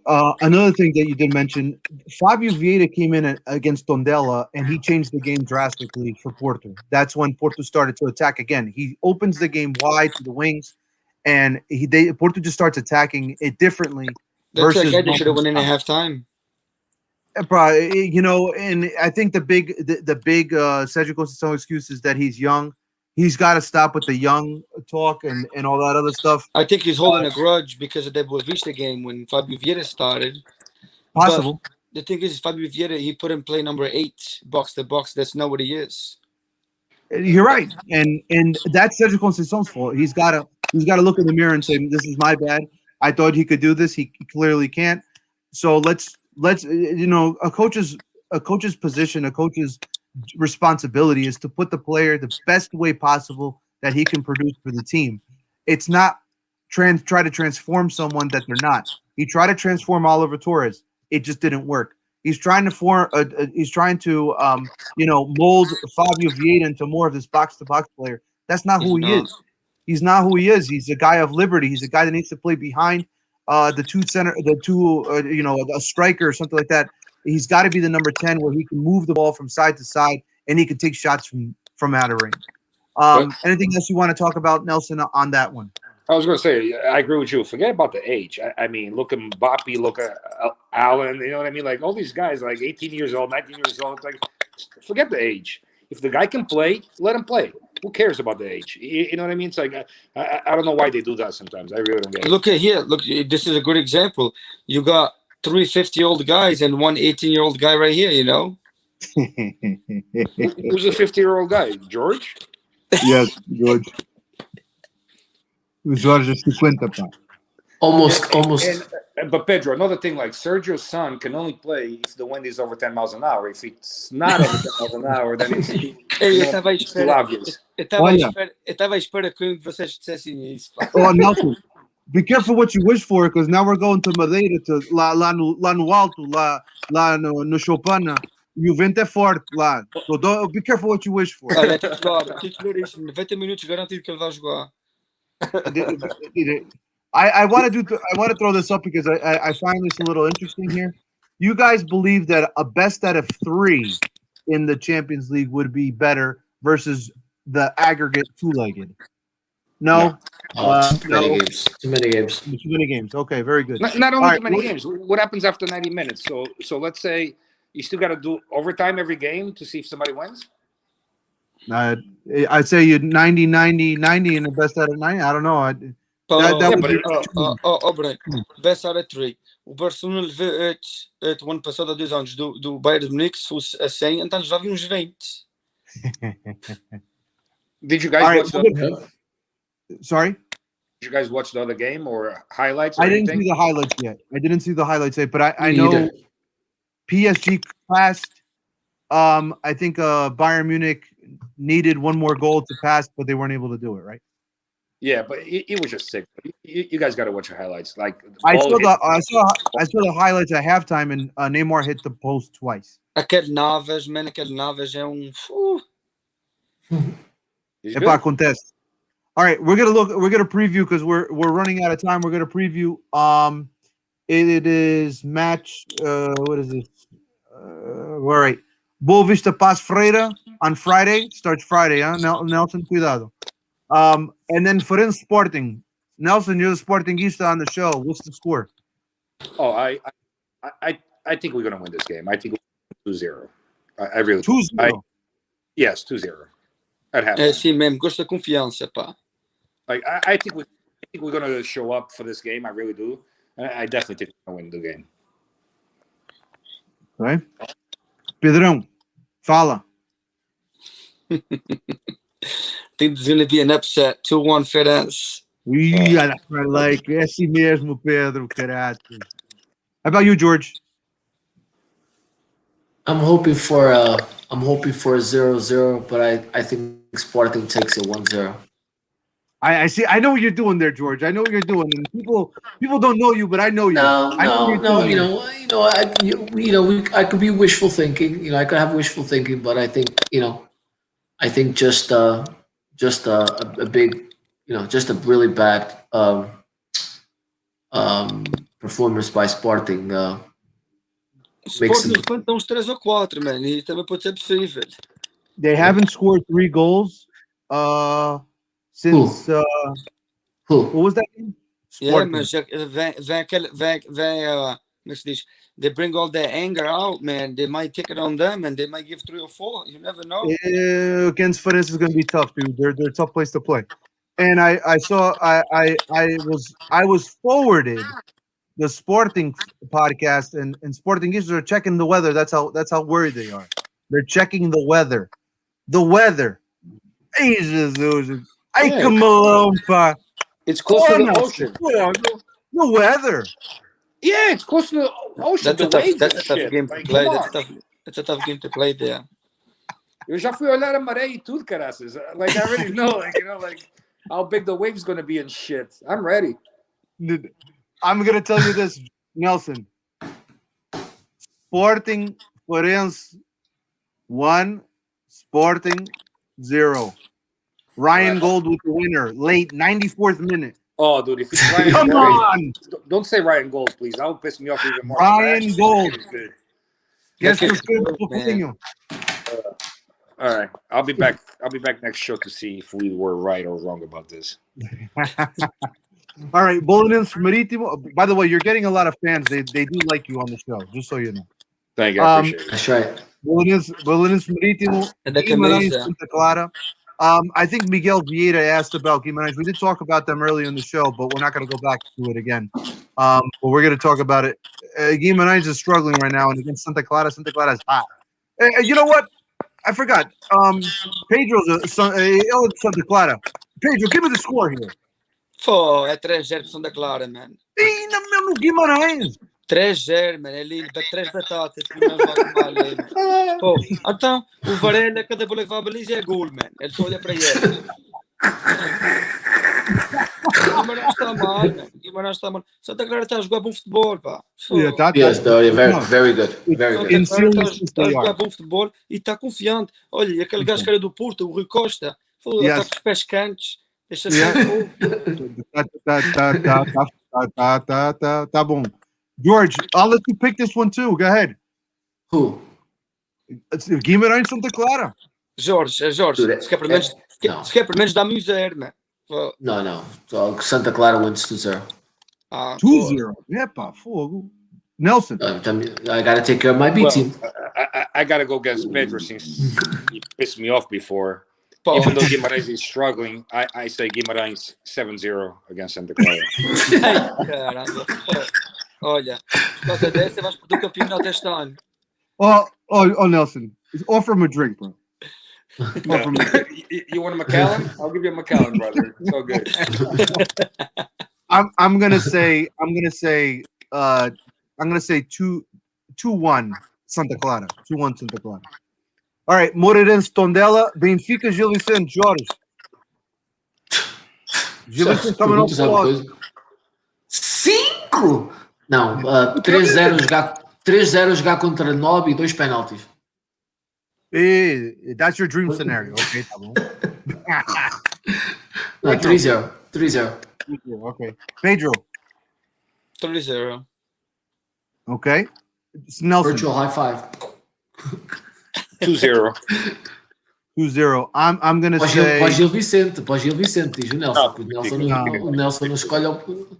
No. Um hat-trick para o Sefernovic, man. O melhor marcador da liga. I'm gonna say Benfica wins 4-0. This one's gonna be pretty easy. By the way, if you guys want to make money over here by Juice says Santa Clara are big underdogs if you want to make money. Bet on Damn. Santa Clara, Pedrão. Oh, Big Underdogs é para quem não conhece. Pois, claro. Pois, É acho que verdade. sim também. É verdade. All right, Nacional Porto. It's gonna be tough because Nacional they give us 10 goals in 2 games. But Porto. I saw Circuncisão's press conference, and he looked dejected after the elimination today. I'm gonna say 2-0 Porto. Go ahead, Nelson. It's going to be windy. I think you guys are going to get at least 5 penalties, miss 3 of them. 2-0. Porto wins 2-0. 2-0. Where's Okay. the game? Nacional. At Nacional. Oh, these guys. I can see it 1-1. already. Oh, of course. Tu estás com o Molingas. Molingas picks every week that Porto doesn't win. Every week he doesn't put.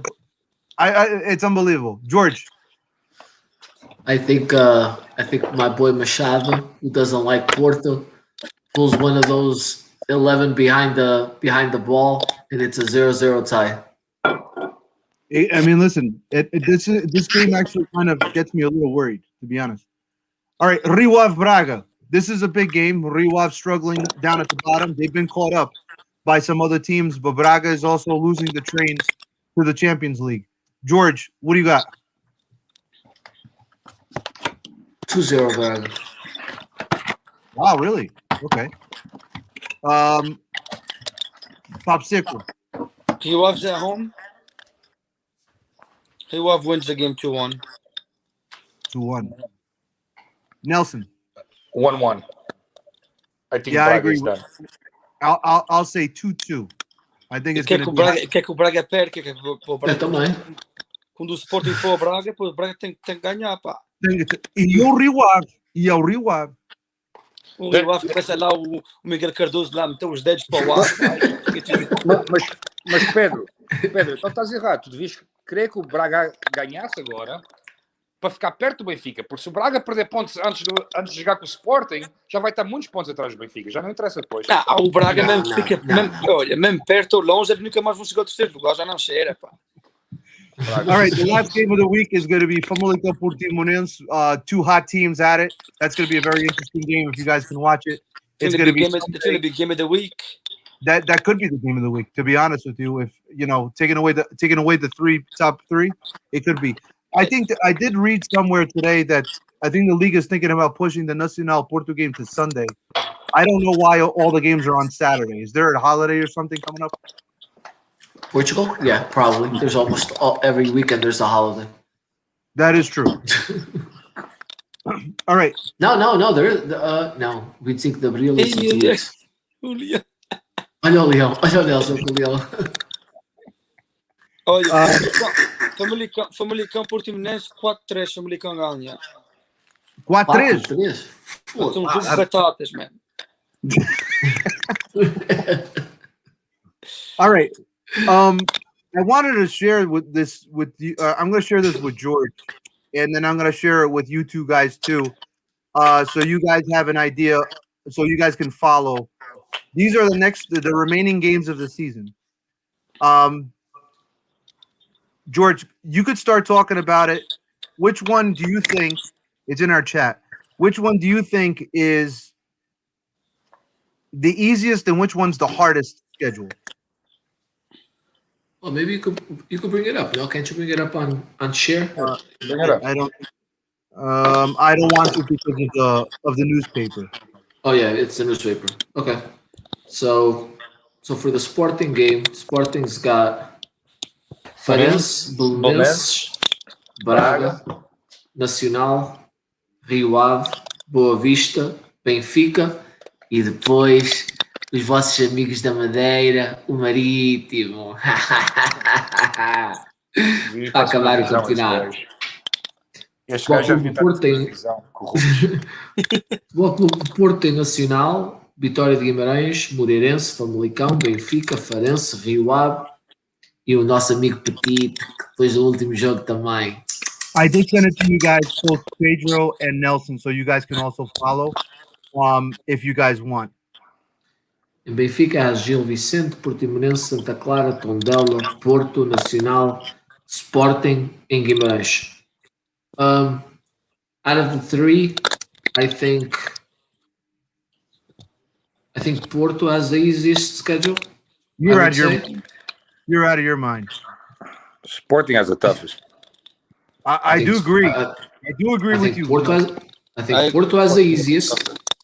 No, definitely Porto has the Benfica. easiest. Who? Benfica has the easiest.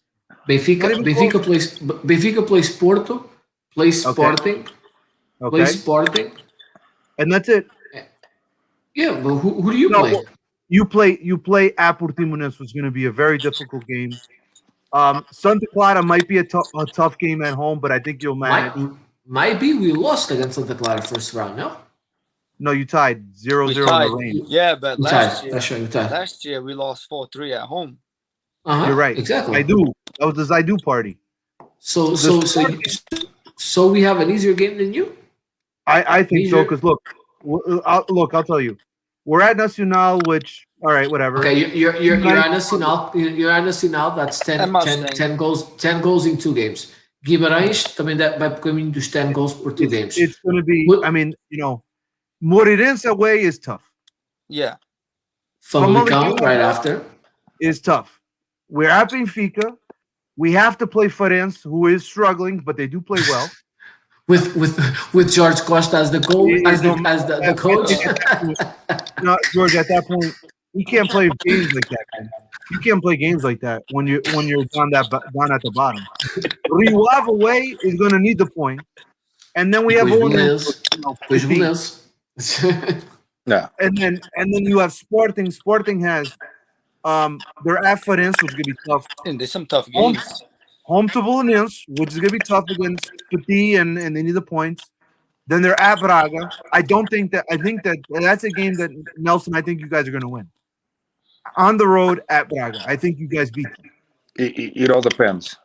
It all depends what we do the next 2 weeks. I think you'll beat Nacional. I think you're going to struggle with Rio Ave. I think you're going to struggle with Boa Vista at home.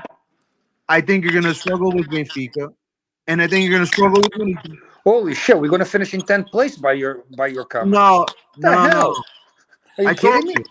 We finished in the same first place together. You 0 losses, but we win. Because you scored 2 goals in Alvalade Isso. when you should have Era- lost. era I bom. get you. Era melões a estourar por todo lado. Pá. Ei, vocês querem ver que o Famalicão possa levar a campeonato da Benfica?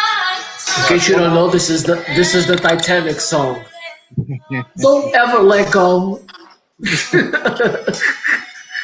Hey, You Bruno. wanna- Bruno, ahead. I just received confirmation. See, Hold on, I'm confirming it. Yeah, Fábio Veríssimo just signed with Benfica for 3 years. 3 more years. 3 years. 3 years. Pô, já vai That's right. tarde. Já vai tarde. Yes. McLeod de 50 milhões. Not bad, not bad. Já vai tarde. Oh, o Benfica, quando gastei esse dinheiro tudo nos jogadores, eu fiquei lixado. Sabes porquê é? Porque disse, hoje em dia, o futebol em Portugal, tu não gastas dinheiro em jogadores e em treinadores. Estás a gastar dinheiro nos árbitros. Mas é verdade. Os Concordo árbitros é que contigo. ganham os jogos, não os jogadores, pá, os árbitros. Concordo contigo. Pois tem que ser. Sei lá, pá.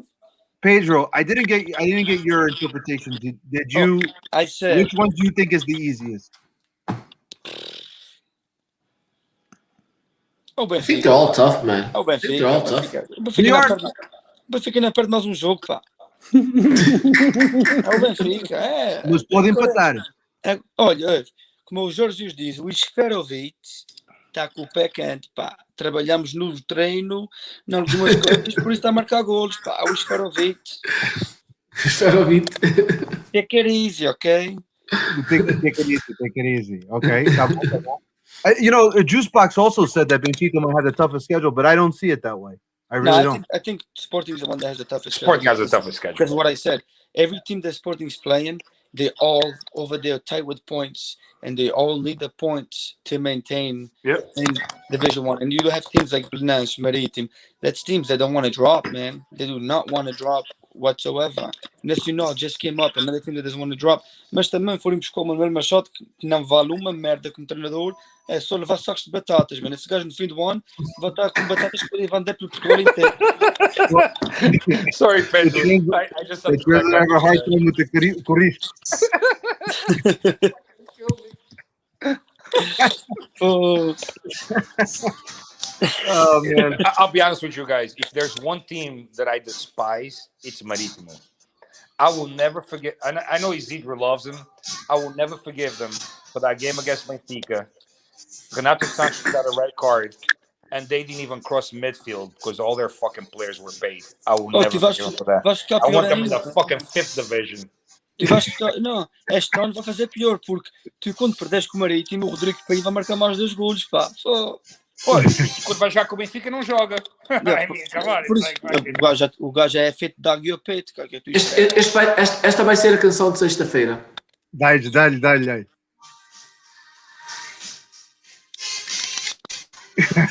E depois o melão assim.